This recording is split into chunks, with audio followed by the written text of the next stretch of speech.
Yesterday, the government introduced its new illegal migration bill in Parliament to strengthen our laws to address the problem of illegal immigration. Now, over the last few years, there's been a huge increase in the number of small boats crossing the Channel. In 2018, around 300 people arrived on the coast of Kent, but in 2022, this number rose to over 45,000.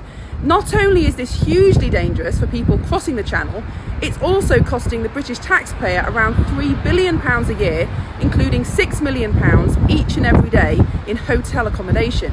Now, of course, some of these people are genuinely fleeing war and persecution, and it's absolutely right that we offer them safety and a home, like we have done for thousands of people from Ukraine and Afghanistan. But because the system is so overwhelmed, those who need help aren't getting it.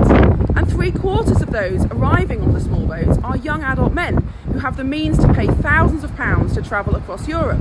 And nearly half are Albanian. And of course, Albania is a safe country. In the UK, we accept over 55% of asylum claims from Albania. France accepts 2% and Sweden accepts 0%. This is the reason the UK is a target, because once you arrive here, even if you arrived illegally, you have such a low chance of being deported. Now, despite huge efforts from government and border force over the last few years, false asylum seekers continue to exploit our generous human rights and modern slavery laws in order to resist deportation. So people traffickers, gangs with evil intention who make money out of exploiting vulnerable people, target the UK and charge migrants thousands of pounds to make this treacherous journey to Britain. And once they get here, people just disappear and become involved in organised crime like gangs and drugs and prostitution. So those who say that the compassionate thing is to let this continue are wrong. It's not compassionate to those being trafficked. It's not compassionate to genuine asylum seekers. It's not compassionate to British taxpayers.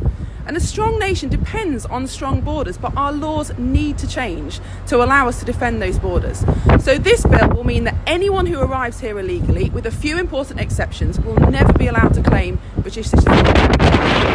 Illegally will be deported. There'll still be a right to appeal, but that appeal will be heard from a third country to delay deportation. And the government's going to build new detention facilities and stop the use of expensive hotel accommodation. The bill will also address the issues that we've got with the European courts that have too often prevented us from deporting illegal immigrants and criminals.